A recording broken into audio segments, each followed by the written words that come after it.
Hi friends, welcome to ARV குடில். இன்றைக்கி நம்ம வீடியோவில் ஒரு குழம்பு ரெசிபி தான் பார்க்க போகிறோம். இது பழைய நாள்லலாம் செஞ்சிட்ருப்பாங்க. இது ரொம்பவே நல்லது.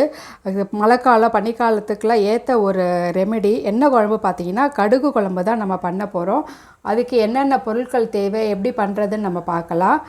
நான் என்னென்ன எடுத்து வச்சுருக்கேன்னு பார்த்திங்கன்னா, ஒரு வெங்காயம் கட் பண்ணி எடுத்து வச்சுட்டுருக்கேன், ஒரு ஆறுக்கு கருவேப்பிள்ளை, கொஞ்சமாக பூண்டு, அதுக்கப்புறம் வறுத்துக்கிறதுக்கு 2 டீஸ்பூன் அளவு கடுகு, அரை டீஸ்பூன் வெந்தயம், அரை டீஸ்பூன் சீரகம், கொஞ்சமாக வெல்லம், சாம்பார் பொடி 2 டீஸ்பூன், காரப்பொடி 1 டீஸ்பூன், தாளிக்கிறதுக்கு கடுகு, உளுந்து, சீரகம், கடலைப்பருப்பு, ஒரு 3 காஞ்ச மிளகா, உப்பு, நெல்லிக்காய் சைஸ் புளி, எண்ணெய். இதான் ஃப்ரெண்ட்ஸ் இதுக்கு தேவையான பொருட்கள். இது எப்படி பண்ணுறதுன்னு பார்க்கலாம். அடுப்பை பற்ற வச்சுட்டு ஒரு கடாயை வச்சுட்டுருக்கேன். கடாய் சூடாக எடுத்து இதில் எடுத்து வச்சுட்டுருக்கிற கடுகு, வெந்தயம்,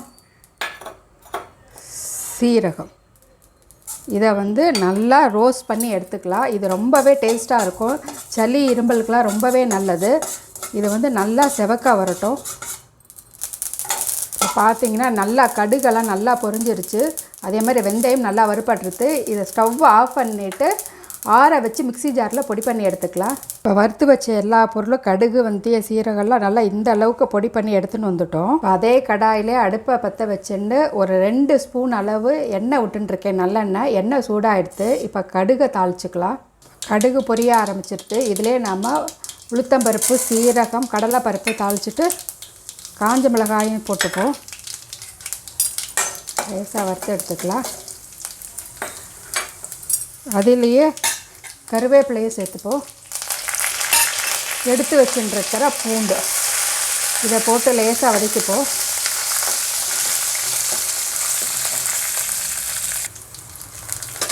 பூண்டு ஓரளவு வதங்கி எடுத்து இதிலே நம்ம வெங்காயத்தையும் சேர்த்துக்கலாம். நீங்கள் காய் இல்லாமல் வெறுமை கூட நீங்கள் பண்ணலாம். இதில் பூண்டு வெங்காயம் சேர்க்குறது இதோட டேஸ்ட் ரொம்பவே நல்லாயிருக்கும். இது ஒரு 2 நிமிஷம் போல் நல்லா வதங்கட்டும். வெங்காயம் பூண்டெல்லாம் நல்லா வதங்கிடுச்சு. இப்போ கரைச்சி வச்சுட்டுருக்கிற புளியை சேர்த்துக்கலாம். அது கூடயே சாம்பார் தூள்,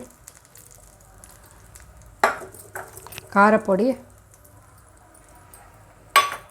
தேவையான அளவு உப்பு இதை சேர்த்து இதை பச்சை வாசனை போகிற அளவுக்கு நல்லா கொதிக்க வச்சு எடுத்துப்போம்.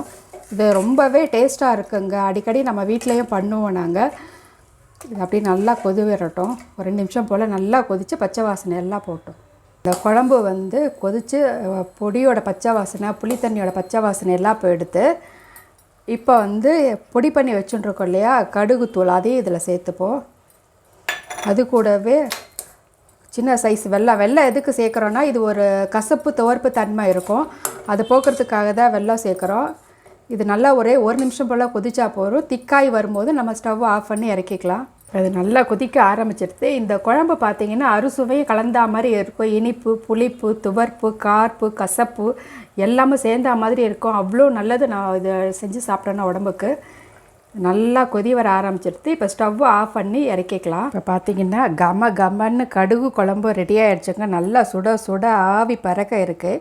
இது ரொம்பவே நல்லாயிருக்கும். நீங்கள் அடிக்கடி செஞ்சு பாருங்கள். அதுவும் மழைக்காலம் பனிக்காலத்தில் ரொம்பவே நல்லது உடம்புக்கு.